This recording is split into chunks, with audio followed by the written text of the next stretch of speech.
نحمده ونصلي ونسلم على رسوله الكريم اما بعد قد قال الله تبارك وتعالى في القرآن المجيد والفرقان الحميد فأعوذ بالله من الشيطان الرجيم بسم الله الرحمن الرحيم ومن يشاقق الرسول من بعد ما تبين له الهدى ويتبع غير سبيل المؤمنين نوله ما تولى ونصله جهنم وقال النبي صلى الله تعالى عليه وسلم تركت فيكم أمرين لن تضلوا ما تمسكتم بهما كتاب الله وسنة رسوله أو كما قال عليه الصلاة والسلام۔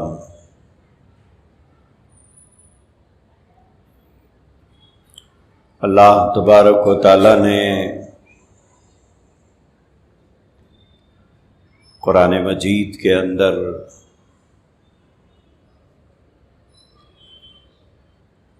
اس بات کو ارشاد فرمایا کہ جو آدمی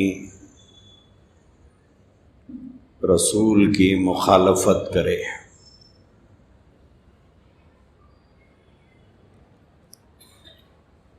من بعد ما تبین له الہدی، جبکہ اس کے سامنے حق کیا ہے، ناحق کیا ہے، سچ کیا ہے، جھوٹ کیا ہے، صحیح کیا ہے، غلط کیا ہے، ان تمام باتوں کو واضح کر دیا گیا۔ اس کے باوجود اگر کوئی رسول کی مخالفت کرتا ہے وَيَتَّبِعْ غَيْرَ سَبِيلِ الْمُؤْمِنِينَ، اور اللہ کی جانب سے ایمان والوں کے لیے جس راستے کا انتخاب کیا گیا ہے اس راستے کو چھوڑ کر کوئی اور راہ اختیار کر لیا،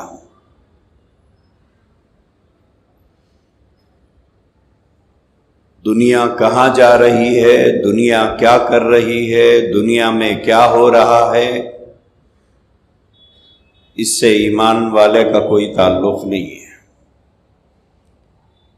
کہ اس کو جس راستے پر چلنا ہے وہ راستہ قرآن مجید کہتا ہے کہ بیان کر دیا گیا، بتا دیا گیا ہے۔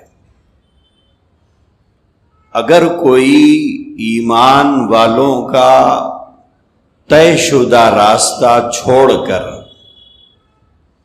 کوئی اور راستہ اختیار کر لے کسی بھی کام میں، چاہے عبادت میں، چاہے معاملات میں، چاہے معاشرت میں، چاہے اخلاقیات میں، کسی بھی چیز میں اگر اس نے رسول کی مخالفت کی اور ایمان والوں کے لیے جو راستہ اللہ نے طے فرمایا اس راستے کو چھوڑ کر کسی اور راستے کا اس نے انتخاب کر لیا یا پسند کر لیا، اللہ تبارک و تعالیٰ نے قرآن کریم میں واضح طور پر فرمایا نُوَلِّهِ مَا تَوَلَّى وَنُصْلِهِ جَهَنَّمَ، اس کو ڈھیل دیتے رہیں گے ہم، کہاں تک بغاوت کرے گا اللہ سے، کہاں تک بغاوت کرے گا رسول سے، کہاں تک بغاوت کرے گا دین سے، کہاں تک بغاوت کرے گا اسلام سے، لیکن انجام کیا ہوگا؟ اللہ تبارک و تعالیٰ نے فرمایا کہ اس کا ٹھکانہ جہنم ہوگا، کیونکہ اس نے رسول کی مخالفت بھی کی اور ایمان والوں کا راستہ چھوڑ کر کوئی اور راستہ اختیار کر کے زندگی گزارتا رہا تو اللہ نے فرمایا اس کا ٹھکانہ جہنم ہوگا۔ دوسری بات، اللہ کے نبی علیہ الصلاۃ والسلام نے اپنے ارشادات میں ہمیں یہ بھی نصیحت فرمائی، ترکت فیکم امرین، اے لوگو دو چیزیں میں چھوڑ کے جا رہا ہوں، تمہارے لیے میں دو چیزیں چھوڑ کے جا رہا ہوں، ان دو چیزوں کو مضبوطی کے ساتھ پکڑے رہو، اس کو تھام کر زندگی گزارو۔ کیا ہوگا؟ لن تضلوا ما تمسکتم بہما، تم کبھی گمراہ نہیں ہو سکتے۔ تمہاری گمراہی کا اگر کوئی چیز سبب بنے گا تو وہ سبب یا تو قرآن مجید کو چھوڑنے کی وجہ سے ہوگا، دوسرا رسول اللہ صلی اللہ علیہ وآلہ وسلم کے طریقے کو چھوڑنے کی وجہ سے ہوگا۔ اگر تم ان دو چیزوں کو مضبوطی کے ساتھ تھامے رہو گے، پکڑے رہو گے اور ان دو چیزوں میں بتائے ہوئے اصولوں کے مطابق زندگی گزارو گے تو تم گمراہ نہیں ہو سکتے۔ لیکن جب تم قرآن کو رہبر بنا کر زندگی نہیں گزارو گے، قرآن مجید کی تعلیمات کے مطابق زندگی نہیں گزارو گے، رسول اللہ صلی اللہ علیہ وآلہ وسلم کو آئیڈیل بنا کر زندگی نہیں گزارو گے اور رسول اللہ کے طریقوں کو چھوڑ کر کسی اور طریقے کے مطابق زندگی گزارو گے تو پھر تم گمراہ ہونے کا امکان موجود ہے، تم گمراہ ہو سکتے ہیں۔ صبح سے جو لوگ یہاں موجود ہیں فجر کے بعد سے مغرب تک، ان لوگوں نے سنا ہوگا ان لوگوں کے بارے میں جو اس وقت گمراہی کے راستے پر چل کر اپنا ایمان جیسی متاع عزیز اور قیمتی سرمایے کو انہوں نے کھو دیا۔ اس کی وجہ اور بنیاد اللہ کی کتاب کو چھوڑ دینا، رسول اللہ صلی اللہ علیہ وسلم کے ارشادات اور فرمودات اور آپ کے بتائے ہوئے راستے اور طریقے کو نظر انداز کر دینا۔ جب یہ دو چیزیں ہاتھ سے چھوٹ جاتی ہے، قرآن مجید کو چھوڑ دیتا ہے، سنت رسول اللہ کو چھوڑ دیتا ہے، تو پھر اس کا مقدر گمراہی ہے، یہ طے ہے۔ صبح سے سنایا گیا، ایک آدمی کھڑا ہو کر کہتا ہے کہ آسمان پر جو الہ واحد ہے، جو رب العالمین ہے، بھلے اب وہ رب العالمین نہیں ہے، رب العالمین تو میں ہوں۔ آپ سوچ سکتے ہیں کہ ایک مسلمان گمراہی کے دلدل میں اس حد تک اتر سکتا ہے کہ وہ فرعون بن کر اعلان کرے کہ رب اب رب نہیں ہے بلکہ رب الارباب میں ہوں۔ سوچا جا سکتا ہے؟ کہاں رب العالمین کی ذات عالی جس نے نہ اپنی مثل بنائی نہ اپنی مثال بنائی، وہ احکم الحاکمین، وہ رب العالمین، وہ خالق ارض و سما، وہ مالک ارض و سما۔ لیکن مسلمانوں میں سے ایک شخص اٹھ کر جو ایک عرصے دراز تک ایمان والا تھا، وہ یہ دعویٰ کرے کہ اب لا الہ الا اللہ کی تبلیغ کرنا شرک ہے، یہ کون کہہ رہا ہے؟ ایک مسلمان.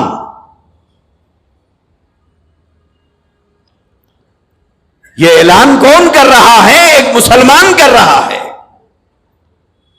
کہ اب لا الہ الا اللہ کی تبلیغ شرک ہے.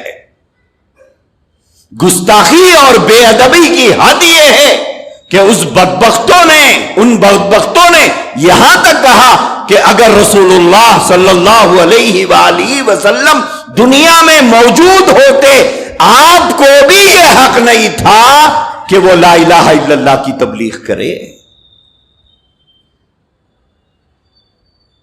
آپ تصور کر سکتے ہیں کہ ایک مسلمان ایسی بات کر سکتا ہے؟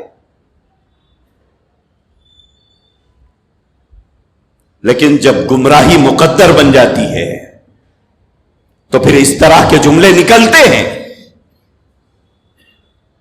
بلکہ اب تو اس طبقے کی جانب سے یہ کہا جا رہا ہے کہ اللہ رب نہیں ہے بلکہ اللہ کا بھی ایک رب ہے. رب کا بھی ایک رب ہے. اور وہ رب کا رب کون ہے؟ بولے رب الارباب ہے. رب کا رب ہے. کون ہے وہ بد نصیب؟ کون ہے وہ بدبخت؟ اس بد نصیب کا نام اس کے باپ نے ریاض احمد رکھا ہے. اس وقت یہ فتنہ ہمارے شہر میں کام کر رہا ہے. کیا کہیں ہم ان لوگوں کو جن کے آنکھوں پر غفلت کے پردے پڑے ہوئے ہیں.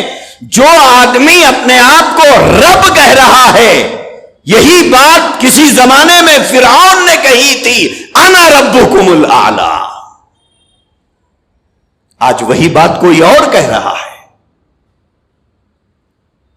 آپ سوچ رہے ہوں گے کہ کون مانتا ہوگا ان کو؟ ہزاروں کی تعداد میں ہمارے شہر میں لوگ ہیں جو اس وقت اس شخص کو رب مان رہے ہیں. اب لا الہ الا اللہ نہیں پڑھ رہے ہیں، لا الہ الا ریاض پڑھ رہے ہیں. سوچ سکتے ہیں؟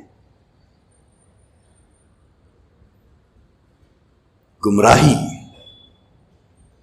ایک طرف ایک شخص رب ربوبیت کا دعویٰ کر کے کھڑا ہوا ہے کہ میں رب ہوں،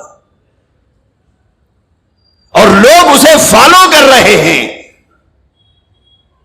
مسلمان نماز پڑھنے والے، روزہ رکھنے والے، زکات دینے والے آج جا کر اس بدبخت کے گود میں پڑے ہوئے ہیں اور لا الہ الا اللہ کے بجائے لا الہ الا ریاض کا ورد کر رہے ہیں. ایک طرف یہ فتنہ ہمارے شہر میں کام کر رہا ہے، ہمارے محلوں میں کام کر رہا ہے، ہمارے بغلوں تک پہنچ گیا ہے. ہماری مسجدوں کے میناروں کے سائے جن گھروں پر پڑ رہے ہیں ان گھروں میں یہ فتنہ پہنچا ہے.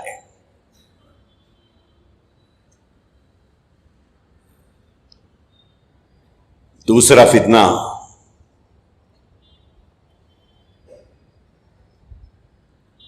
ایک آدمی کہتا ہے کہ رسول اللہ صلی اللہ علیہ وسلم اللہ کے آخری نبی نہیں ہیں. 1400 سال پہلے قرآن کہہ چکا ہے، ما کان محمد ابا احد من رجالکم ولکن رسول اللہ وخاتم النبیین. قرآن کریم کہتا ہے کہ جناب محمد رسول اللہ صلی اللہ تعالی علیہ وآلہ وسلم اللہ کے آخری نبی ہیں، اللہ کے آخری رسول ہیں. اب قیامت تک اللہ تبارک و تعالی کسی کو نبی بنا کر نہیں بھیجے گا. اللہ کے نبی نے فرمایا انا خاتم النبیین، میں آخری نبی ہوں، لا نبی بعدی، میرے بعد کوئی نبی نہیں. اللہ کے نبی کا دور سے ارشاد، آقائے دو جہاں صلی اللہ علیہ وسلم نے فرمایا انا آخر الانبیاء، میں انبیاء کے سلسلے کی آخری کڑی ہوں. وانتم آخر الامم، تم کسی بھی نبی کی آخری امت ہو. میرے بعد کوئی نبی نہیں، تمہارے بعد کوئی امت نہیں.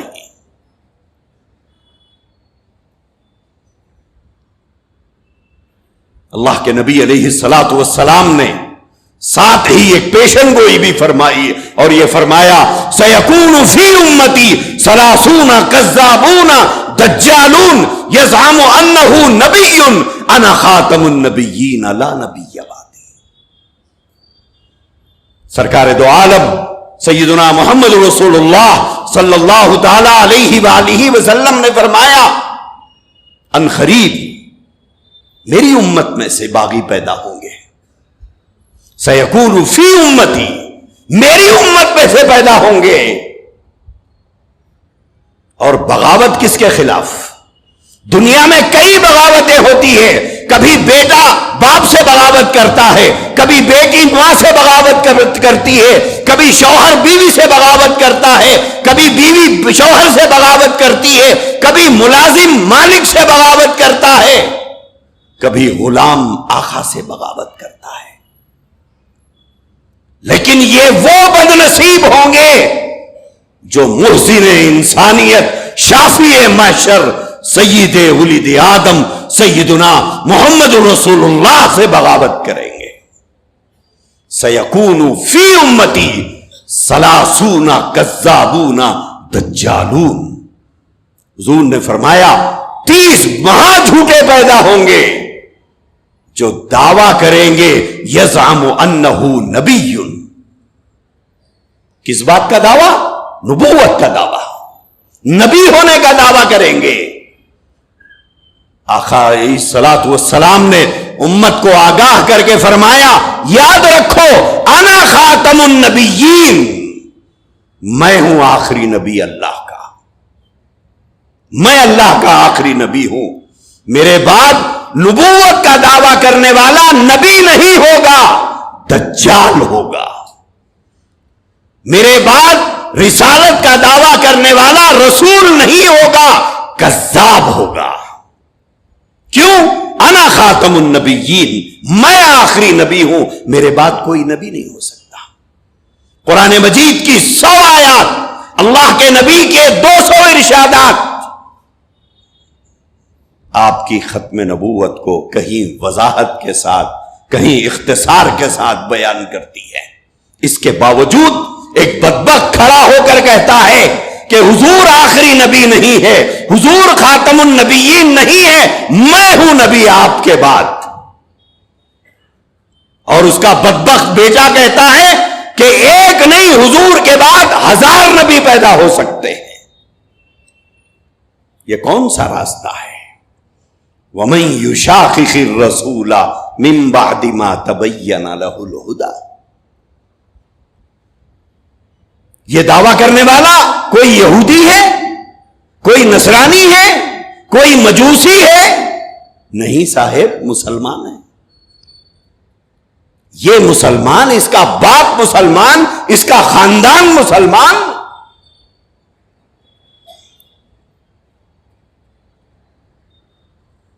اس شخص نے دعویٰ کیا میں صرف نبی ہی نہیں ہوں بلکہ میں محمد ہوں.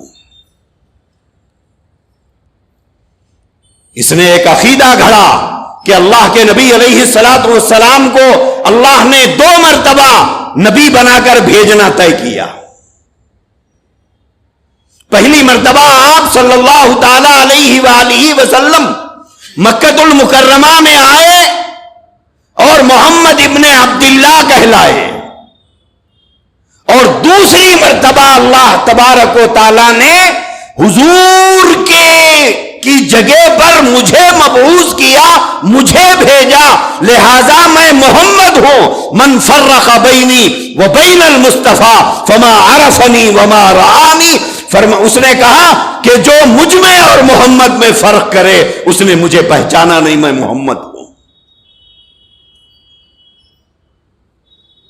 اور وہ کہتا ہے کہ سارا وجودی وجودہ محمد کا وجود میرا وجود ہے, میرا وجود نعوذ باللہ محمد کا وجود ہے. اگر محمد رسول اللہ کی پہلی بعثت میں آپ پر ایمان نہ لانا کفر ہے تو حضور دوسری مرتبہ جو میری شکل میں تشریف لائے ہیں مجھ پر ایمان نہ لانا کفر ہے. کون ہے یہ بدبخت؟ کون ہے یہ بدنصیب؟ اس کے بدنصیب باپ نے اس کا نام رکھا مرزا غلام احمد ہے۔ مرزا غلام احمد ہے۔ آپ سوچ رہے ہوں گے کون ہوں گے ان کے ماننے والے؟ آپ کی بستی میں ہیں، اس محلے میں ہیں، اس محلے میں اس کو نبی ماننے والے اس محلے میں ہیں، نبی سے غداری کرنے والے اس ملا بلی کے علاقے میں ہیں، جو اپنے آپ کو مسلمان کہتے ہیں لیکن محمد رسول اللہ کو نہیں مانتے ہیں، حضور کو خاتم النبیین نہیں مانتے، حضور کو آخری نبی نہیں مانتے۔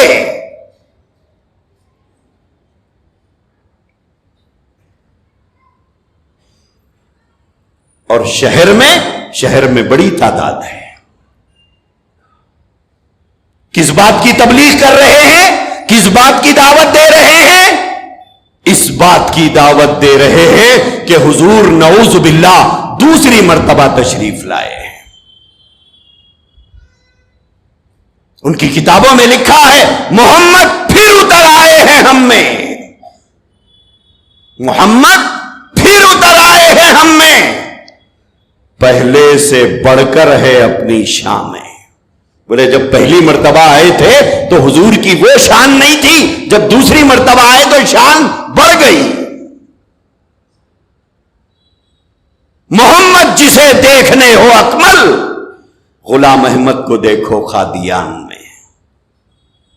یہ قادیانی جو کہتے ہیں ہم لوگ، یہ وہی لوگ ہیں جو محمد رسول اللہ سے بغاوت کر کے انہوں نے مرزا غلام احمد قادیانی کو نبی مان لیا، اور نہ صرف نبی مانا بلکہ ان کا کہنا یہ ہے کہ یہ نبی الگ نبی نہیں ہے، یہ محمد ہی ہے، دوبارہ آئے ہیں، یہ دوبارہ آئے ہیں، لہذا اس پر ایمان لانے والوں کو صحابہ، اس کی بیوی کو امہات المومنین، اس کے بچوں کو اہل بیت، اس پر جو کتاب نازل ہوئی نعوذ باللہ اس کے دعوے کے مطابق وہ وہی، اس کے منہ سے بکی جانے والی بکواس کا نام حدیث، اس کی زندگی کے کالے کرتوتوں کے حالات کو سیرت،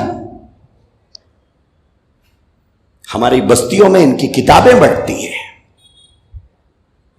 ہمارے نوجوانوں کو ورغلا کر ان کے عقائد کو بگاڑنے کی سازش ہماری بستیوں میں، ہمارے شہر میں ہو رہی ہے۔ ایک نے رب ہونے کا دعویٰ کیا، نعوذ باللہ، دوسرے نے نبی ہونے کا دعویٰ کیا، دونوں کو ماننے والے ہمارے شہر میں موجود۔ تیسرا گروہ جو اپنے آپ کو مسلمان کہتا ہے لیکن یہ کہتا ہے کہ ہمیں قرآن کافی ہے، حدیث کی ضرورت نہیں ہے، ہمیں قرآن کافی ہے، ہمیں حدیث کی ضرورت نہیں ہے۔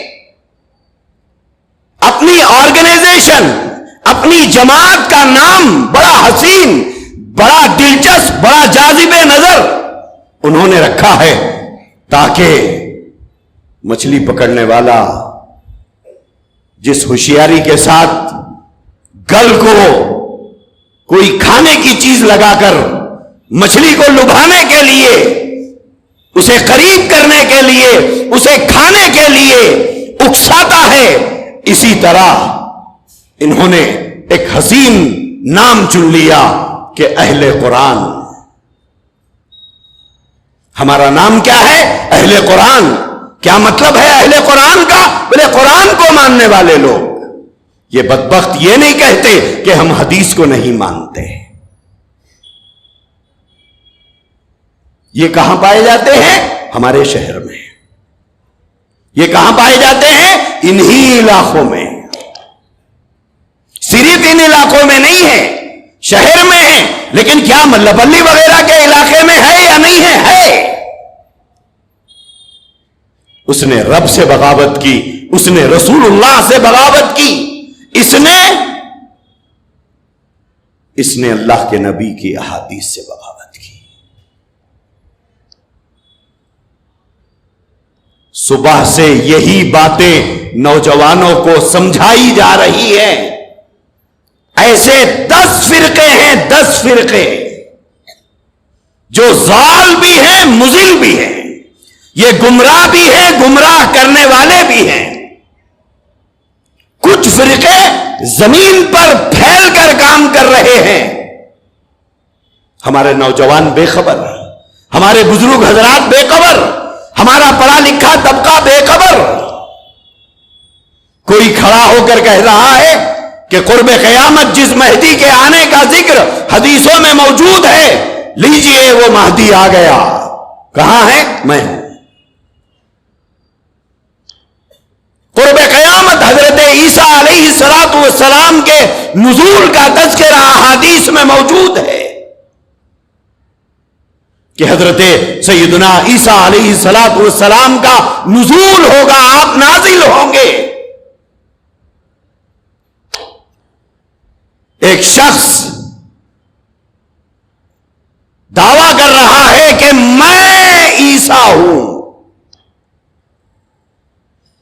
ہوگا عیسیٰ تو، ہمیں انتظار ہے عیسیٰ ابن مریم کا. ہمیں انتظار ہے اس عیسیٰ کا جس کے بارے میں اللہ نے قرآن میں فرمایا ان مثل عیسیٰ عند اللہ کمثل آدم. اس عیسیٰ کا انتظار ہے. ہمیں اس عیسیٰ کا انتظار ہے جسے اللہ تبارک و تعالیٰ نے سنت اللہ سے ہٹ کر بغیر باپ کے پیدا کیا ہے.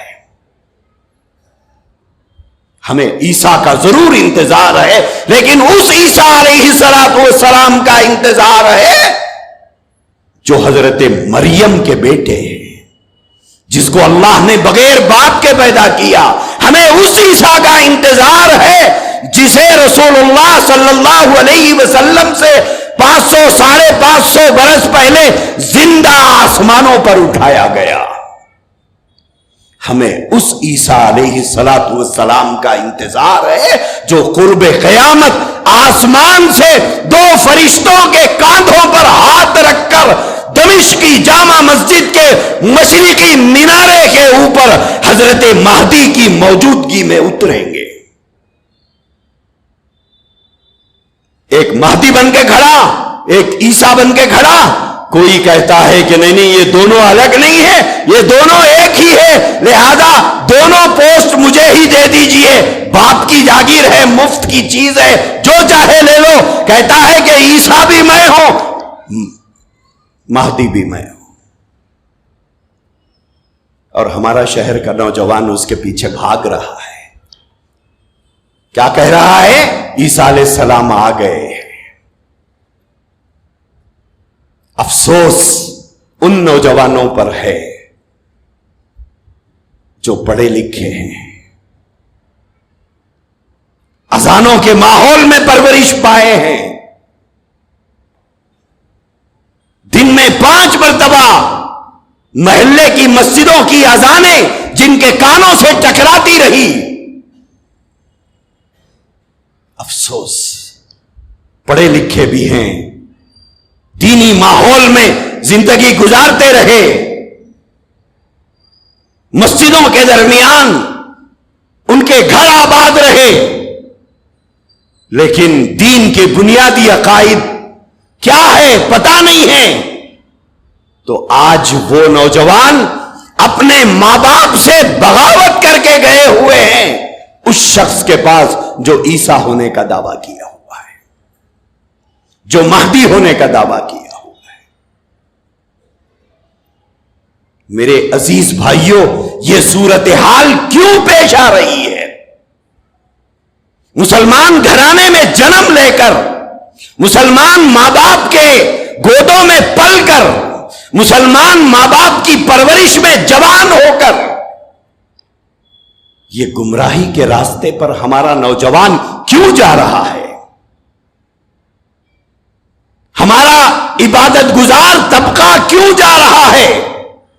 نماز روزے کا پابند طبقہ بھی ان فتنوں کا شکار ہو رہا ہے. کیوں؟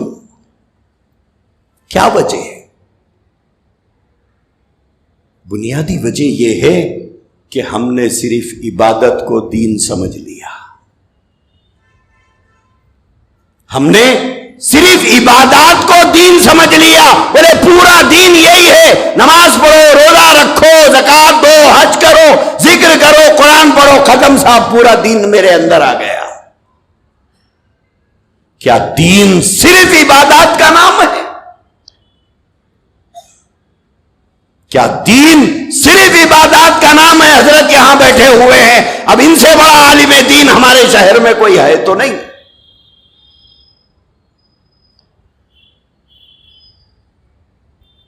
کیا سارا دین صرف عبادات ہے؟ ہم نے کبھی جاننے کی کوشش کی؟ میرے بھائیوں، دین صرف عبادات کا نام نہیں ہے. عبادات سے پہلے ایک اور چیز ہے. سب سے پہلی چیز ہے عقائد. عقائد. اس کے بعد ہے عبادات، پھر ہے معاملات، پھر ہے معاشرت، پھر ہے اخلاقیات. ہم نے ان ساری چیزوں کو چھوڑ دیا اور یہ تصور کر لیا کہ عبادات ہی ہمارے لیے دین ہے. نتیجہ کیا ہوا؟ عبادت کرتے کرتے، ذکر کرتے کرتے، نماز پڑھتے پڑھتے آپ جاننا چاہتے ہیں، دیکھنا چاہتے ہیں، آئیے ہمارے پاس مجلس تحفظ ختم نبوت کے دفتر کو ہم بتائیں گے ان شکلوں کو جن کے چہروں پر ایک ایک بالش کی داڑیاں ہیں، جن کے سر پر سنت کے مطابق زلفیں ہیں، جن کے بدن پر جو لباس ہے دیکھ کر کوئی پہچان نہیں سکتا کہ یہ آدمی گمراہی کا شکار ہو سکتا ہے.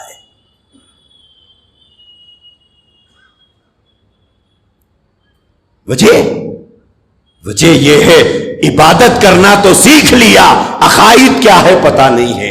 اللہ کے بارے میں کیا عقیدہ، حضور کے بارے میں کیا عقیدہ، حضرت مہدی کے بارے میں کیا عقیدہ، حضرت عیسیٰ کے بارے میں کیا عقیدہ، دجال کے بارے میں کیا عقیدہ، کوئی عقائد سے ہمیں واقفیت نہیں.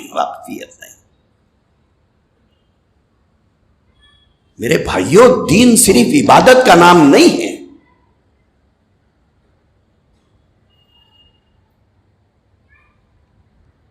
اور جب عقائد آدمی نہیں معلوم کرتا، نہیں سیکھتا، اسی کے گمراہ ہونے کا خطرہ زیادہ رہتا ہے.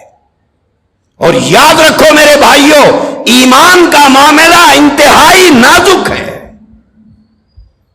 ایمان کا معاملہ انتہائی نازک ہے. اسی لیے اللہ کے نبی نے ہمیں نصیحت کی. قرآن نے کہا یا ایھا الذین آمنوا اتقوا اللہ حق تقاتی ولا تموتن الا وانتم مسلمون. قرآن کہتا ہے ایمان سنبھال کے رکھو، ایمان سنبھال کے رکھو اور مرنے تک اسے سنبھالو. تمہیں موت نہ آئے مگر اس حال میں کہ تمہارا ایمان سلامت رہے. جنازے کی دعا میں اللہ کے نبی نے دعا سکھائی، اللہم من احییتہ منا فاحیہ علی الاسلام ومن توفیتہ منا فتوفہ علی الایمان. اے اللہ، جب تک زندہ ہوں اسلام پر زندہ رکھ، جب موت کا وقت آئے کس پر موت دے؟ کس پر موت دے؟ ایمان پر موت دے. تو کیا ایمان جا سکتا ہے؟ جی ہاں، جا سکتا ہے. یہ نعمت چھن جا سکتی ہے؟ بالکل چھن جا سکتی ہے. اللہ آپ کی، میری اور پوری امت کی حفاظت کرے. یہ ایمان کی دولت چھن جا سکتی ہے. ایمان کا معاملہ انتہائی نازک ہے. غلط بات تھی، مان لیا، ایمان رخصت ہو گیا. صحیح بات تھی، انکار کر دیا، ایمان رخصت ہو گیا. کہاں ہیں ہمارے وہ نوجوان؟ کہاں ہیں ہمارے وہ بزرگ؟ کہاں ہے ہمارا وہ ادھر عمر کا طبقہ جو سوشل میڈیا سے دین سیکھ رہا ہے؟ سوشل میڈیا سے دین سیکھ رہے ہیں. سوشل میڈیا پہ شعبے دباز بیٹھے ہوئے ہیں، اسلام کے غدار بیٹھے ہوئے ہیں، رسول اللہ کے باغی بیٹھے ہوئے ہیں، جھوٹے مہدی کا پرچار کرنے والے بیٹھے ہوئے ہیں، عیسیٰ علیہ السلام جھوٹے عیسیٰ کا پرچار کرنے والے بیٹھے ہوئے ہیں. کیا آپ فرق کر سکتے ہیں؟ آپ میں اتنی تمیز ہے کہ آپ سچے اور جھوٹے کو پہچان سکتے ہیں؟ نہیں پہچان سکتے تو پھر سوشل میڈیا سے دین کس بیس پر، کس بنیاد پر سیکھ رہے ہو؟ کیوں تمہارے محلے میں علماء نہیں؟ تمہارے مسجدوں میں خطیب نہیں؟ کیا شہر کے اندر علماء مر گئے سب؟ کیوں سوشل میڈیا سے ہم دین سیکھتے ہیں؟ ایک آدمی لندن میں بیٹھ کر پورے ملک میں ہمارے فتنہ پھیلا رہا ہے. ہمارے نوجوان بچے اس کے شارٹ کلپس کو ڈی پی بنا کر رکھے ہوئے ہیں، کچھ نہیں جانتے، اس کے شارٹ کلپس کو فارورڈ کر رہے ہیں، اس کے شارٹ کلپس کو ایک دوسرے کو بھیجا رہے ہیں، ساتھ میں ریکویسٹ کر رہے ہیں بہت اچھی بات اس نے کہی ہے، اسے فارورڈ کرو.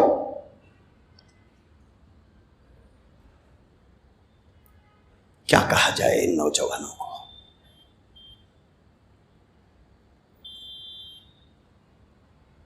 جانتے بھی نہیں کہ یہ کون ہے، جانتے بھی نہیں کہ اس کا عقیدہ کیا ہے، جانتے بھی نہیں کہ اس کی فکر کیا ہے، جانتے بھی نہیں کہ اس کا نظریہ کیا ہے. وہ ایک ٹخلا آدمی، فرینچ داڑھی والا، کبھی ٹوپی رکھتا ہے کبھی نہیں رکھتا، جس کا نام ہے یونس الگوہر شاہی. یہ وہی شخص ہے جو اللہ کو رب نہیں مانتا، یہ وہی شخص ہے جو ریاض احمد گوہر شاہی کو رب مانتا ہے. یہ وہی شخص ہے جو کہتا ہے لا الہ الا اللہ کہنا نعوذ باللہ شرک ہے. اور ہمارے نوجوان اس کے ویڈیوز فارورڈ کر رہے ہیں.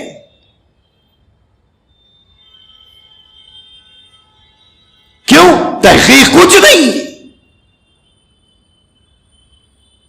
میرے عزیز بھائیوں، ایمان بچا کر، ایمان سنبھال کر موت تک رکھنا ہے. کیوں؟ آخرت کی نجات کا مدار، آخرت کی نجات کا مدار ایمان پر ہے.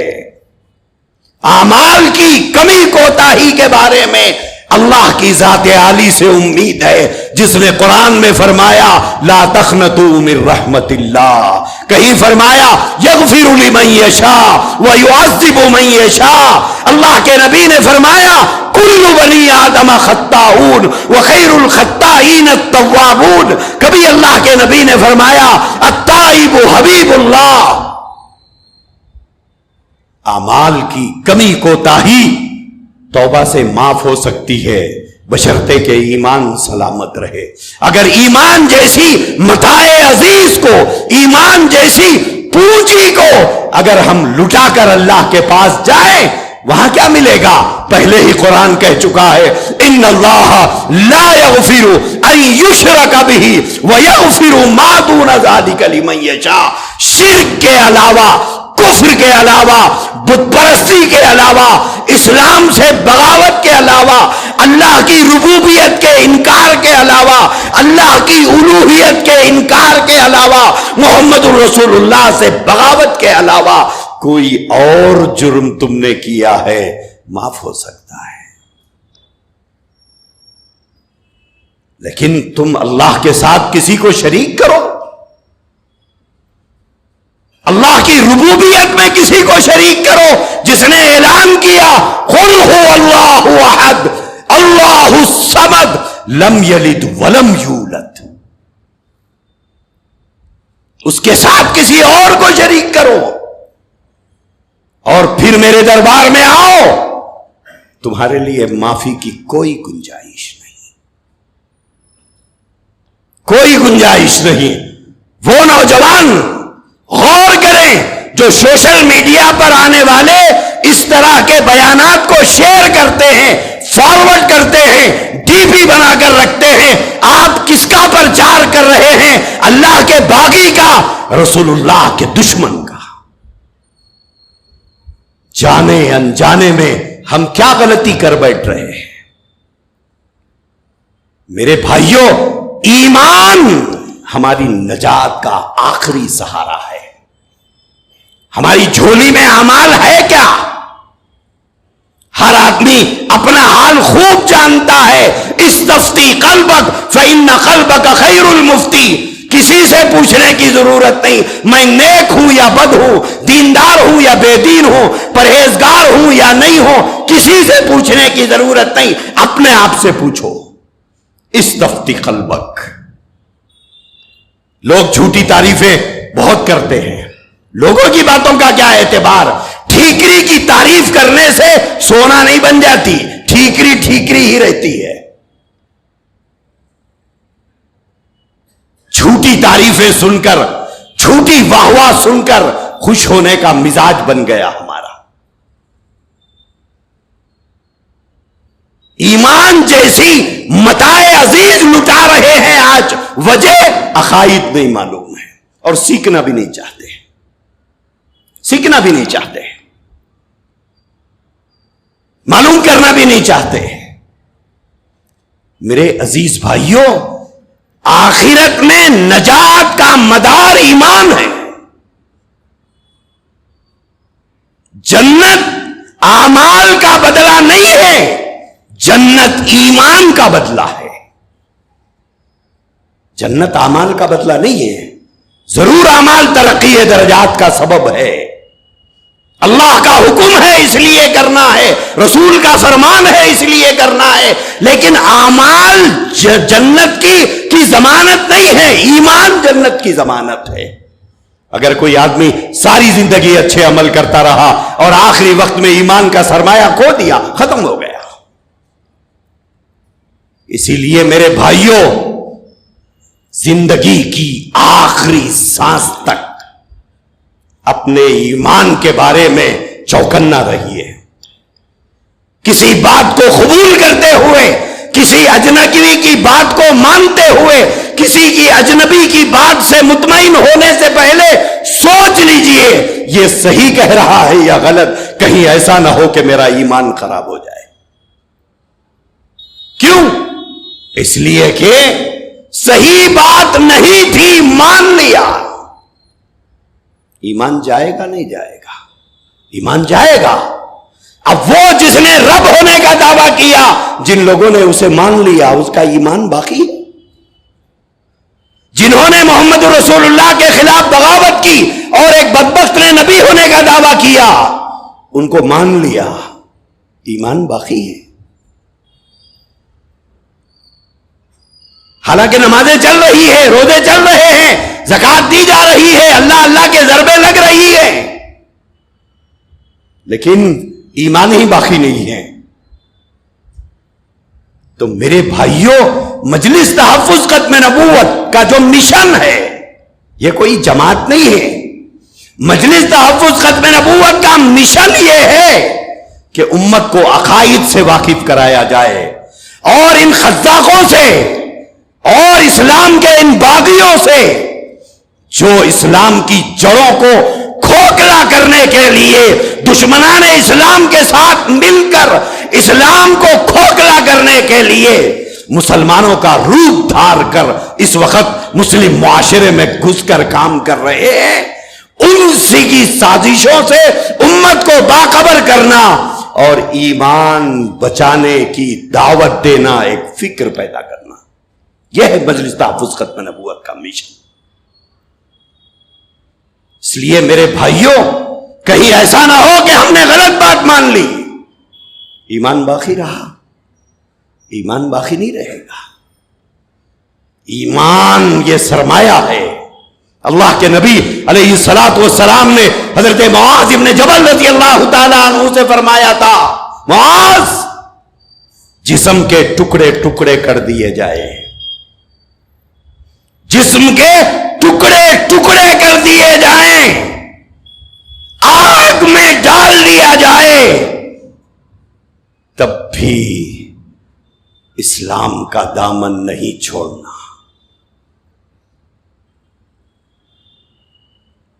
شرک کے ساتھ سودا نہیں کرنا۔ سیدنا بلال رضی اللہ عنہ پر، حضرت عمار پر، حضرت یاسر پر، حضرت صہیب پر جو ظلم اور ستم کے پہاڑ توڑے گئے تھے، مطالبہ کیا تھا؟ نماز چھوڑو، روزہ مت رکھو، بیت اللہ کا طواف مت کرو، صدقہ خیرات مت کرو۔ کیا اس لیے ظلم ہوا تھا؟ نہیں، اللہ کے الہ واحد ہونے کا انکار کرو۔ ان کو نماز روزے سے کوئی لینا دینا نہیں، ان کو صدقہ خیرات سے کوئی لینا دینا نہیں، ان کو عمرے اور حج سے کوئی اختلاف نہیں، ان کو تو اختلاف اللہ کی ذات سے ہے۔ اور آج وہ ظلم کر کے ایمان چھیننا چاہتے تھے، اور آج ہمارے محلوں میں، بستیوں میں یہ لوگ دین کے نام پر دین لوٹ رہے ہیں، دین کے نام پر دین لوٹ رہے ہیں۔ آپ تصور نہیں کریں گے، ہمارے شہر کے ہزاروں نوجوان اپنا ایمان کھو چکے ہیں، ہزاروں، ایک دو نہیں، ہزاروں۔ پوری ذمہ داری کے ساتھ یہاں بیٹھ کر آپ کو بول رہا، ایک دو نہیں، ہزاروں نوجوانوں نے، کسی نے ریاض احمد گوہر شاہی کو رب مان لیا، کوئی مرزا غلام احمد قادیانی کو نبی مان لیا، کسی نے جھوٹے مہدی کو مان لیا، کسی نے جھوٹے عیسیٰ کو مان لیا، باقی رہا ایمان۔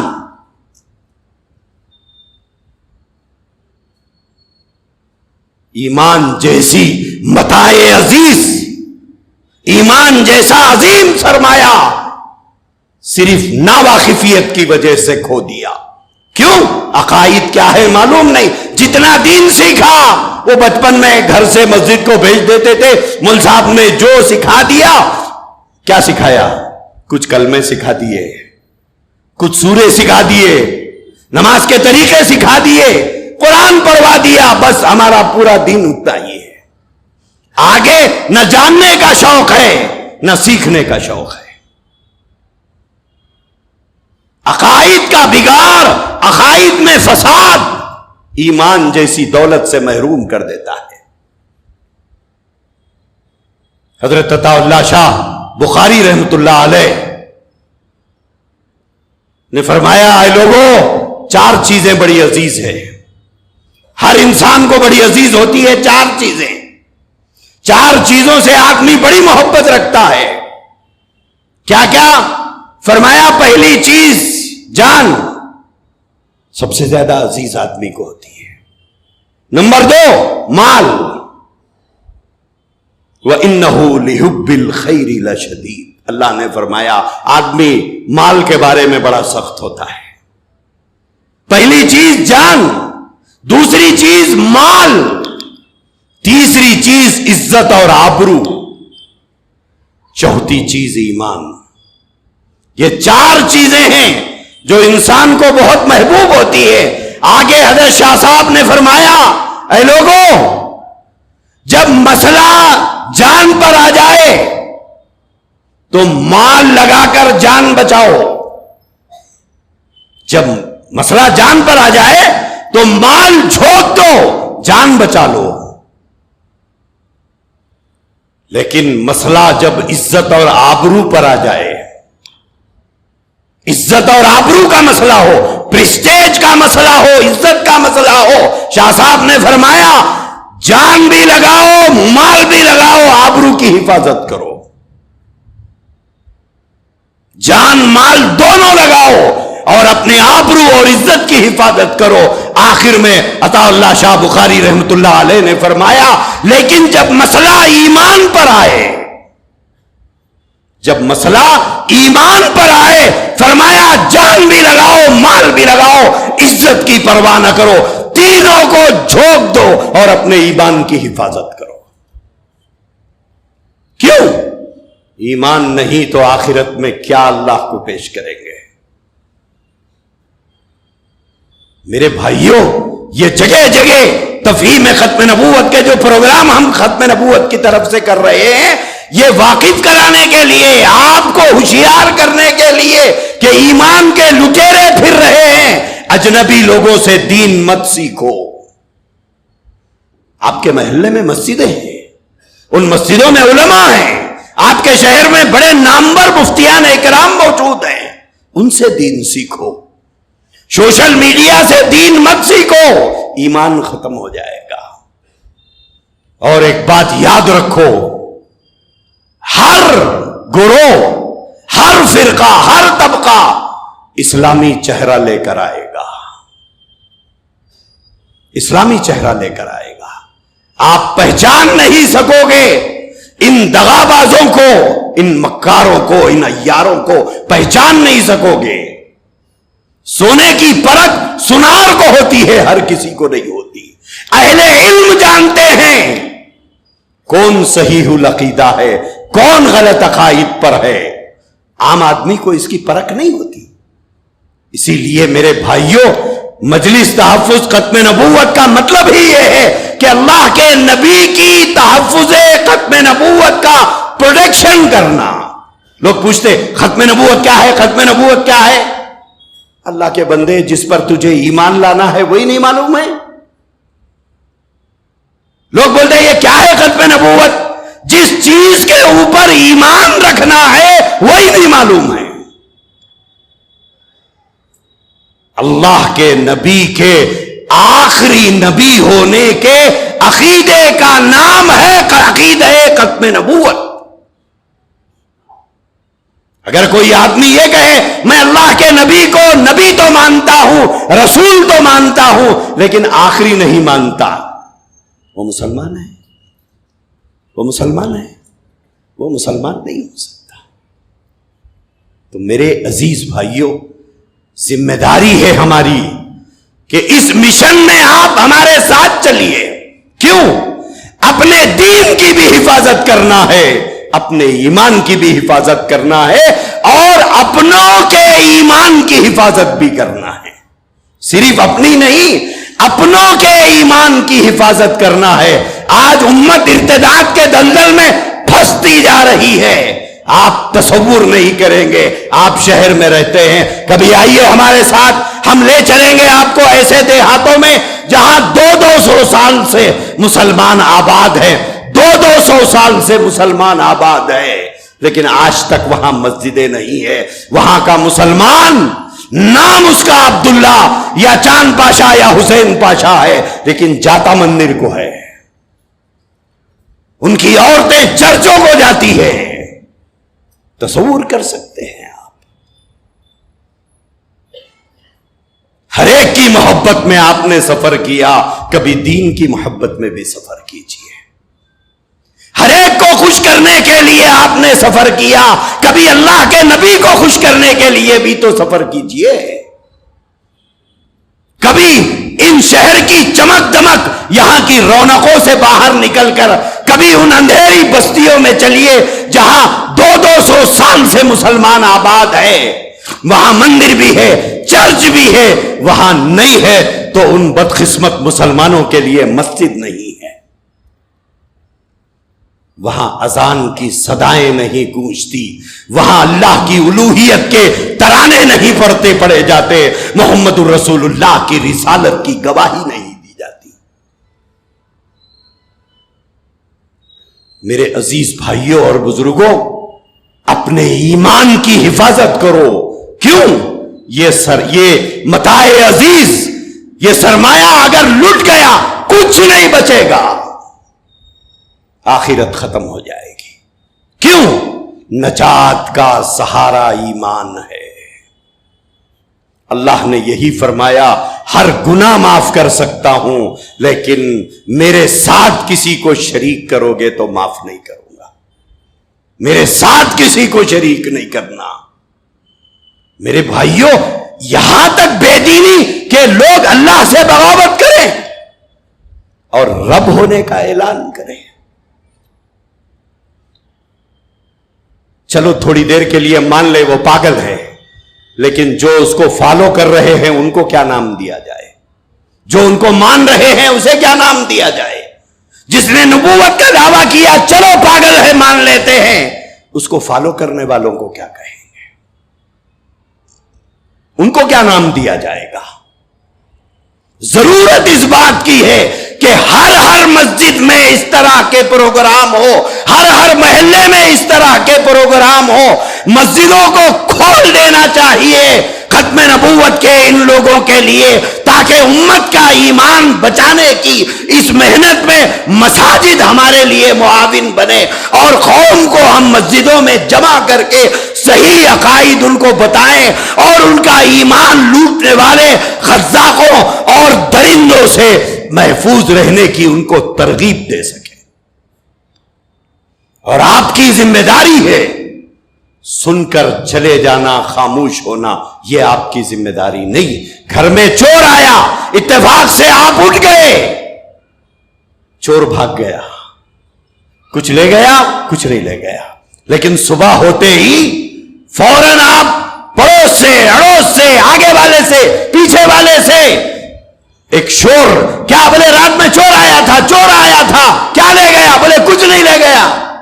پھر بولے میں بتا رہا ہوں آپ کو کہ آج میرے پاس آیا کل آپ کے پاس آ سکتا ہے۔ میرے بھائیوں، یہی کام آپ کو کرنا ہے۔ اپنے دوستوں میں اس ٹاپک پر بات کیجئے۔ افسوس ہمارے محفلوں میں، ہماری مجلسوں میں ہر ٹاپک پر بات ہوتی ہے، دین کے بارے میں کوئی بات نہیں ہے۔ باپ گھر میں اپنی اولاد سے کئی ٹاپکس پر بات کرتا ہے، دین کی ٹاپک پر کوئی بات چیت نہیں ہے۔ بھائی سے کئی مدوں پر بات کرتا ہے، لیکن دین کے بارے میں کوئی گفتگو نہیں۔ میرے بھائیوں، اسلام کی حفاظت کرنے والے ایک جانباز سپاہی بنو۔ اللہ کی ربوبیت سے بغاوت، نبی کی نبوت سے بغاوت ہو رہی ہے، کب تک خاموش رہو گے؟ کب تک خاموش رہو گے؟ کل میدان محشر میں رسول اللہ نے پوچھ لیا، کیا جواب دو گے؟ کیا جواب ہوگا کہ مجھ سے بغاوت کرنے والے باغی تمہاری بستیوں میں رہتے تھے، تمہارے محلوں میں رہتے تھے، تمہارے شہر میں رہتے تھے، کیا کیا تم نے ان لوگوں کے ساتھ جو میرے بجائے کسی اور کو نبی مان لیا تھا؟ کیا جواب دیں گے؟ میرے عزیز بھائیوں اور بزرگوں، مجلس تحفظ ختم نبوت کا یہی پیغام ہے۔ آپ اگر مدرس ہیں، میں یہ نہیں کہتا کہ آپ کام چھوڑ کے ہمارے ساتھ آ جائیے، آپ اسٹوڈنٹ ہیں کام چھوڑ کے ہمارے ساتھ آ جائیے، آپ تاجر ہیں کام چھوڑ کے آ جائیے، آپ زمیندار ہیں کھیتی باڑی چھوڑ کے آ جائیے۔ نہیں صاحب، دعوت کے ساتھی دعوت کا کام کرتے کرتے ختم نبوت کا کام کرنا ہے۔ تاجر کو تجارت کرتے کرتے اس کو ختم نبوت کا کام کرنا ہے۔ اسٹوڈنٹ کو پڑھتے پڑھتے ختم نبوت کا کام کرنا ہے۔ جاب ہولڈر جاب کرتے کرتے ختم نبوت کا کام کرنا ہے۔ ہر شعبے کا آدمی اپنا کام کرتے ہوئے جس دینی جماعت سے منسلک ہے وہ کام کرتے ہوئے ایک کام مزید ساتھ میں ایڈ کر لینا ہے کہ دین کی حفاظت ہے، دین کی حفاظت کرنا ہے، اور امت کو ان اسلام کے غداروں سے بچانا ہے تاکہ اس کا خاتمہ ایمان پر ہو سکے۔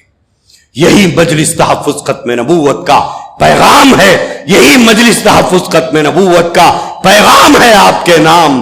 اور اس کا نام ختم نبوت اسی لیے رکھا گیا کہ اللہ کے نبی کی ختم نبوت اگر محفوظ رہی، دین محفوظ رہے گا. اگر ختم نبوت میں عقیدہ ختم نبوت محفوظ نہیں رہا پھر دین محفوظ نہیں رہ سکتا. عقیدہ ختم نبوت پر جو آدمی جمع ہوا رہے گا اس کا دین محفوظ ہے. جو آدمی عقیدے جس کے صحیح نہ ہو میرے بھائیوں وہ گمراہی کے راستے پر جا سکتا ہے. دعا فرمائیے اللہ تبارک و تعالی زندگی کی آخری سانس تک اسلام کی دعوت کا کام بھی، دین کی دعوت کا کام بھی اور اسلام کی حفاظت کا کام بھی کرنے کی پروردگار عالم ہمیں توفیق عطا فرمائے. اور ایک ایک ایمان والے کے ایمان کی حفاظت کے لیے اپنے ایمان کی حفاظت، اپنے ایمان والے بھائی کے ایمان کی حفاظت کے لیے جد و جہد کرنے کی پروردگار عالم ہمیں توفیق عطا فرمائے. میں بہت شکر گزار ہوں اس موقع پر مسجد کی انتظامی کمیٹی سے، دعوت کے احباب سے اور بالخصوص یہاں کے سرگرم فعال اور غیرت مند نوجوانوں سے جنہوں نے یہ کام کیا ہے. اللہ تبارک و تعالی ان سب کو جنہوں نے اجازت دی، تعاون کیا، لوگوں کو جمع کیا، سب کا میں تہہ دل سے فردن فردن شکریہ ادا کرتا ہوں اور امید رکھتا ہوں کہ آئندہ بھی اس طرح کے پروگرامز یہاں کرنے کا موقع آپ دیں گے تاکہ امت کو ان غداروں سے محفوظ رکھنے کا اور انہیں سمجھانے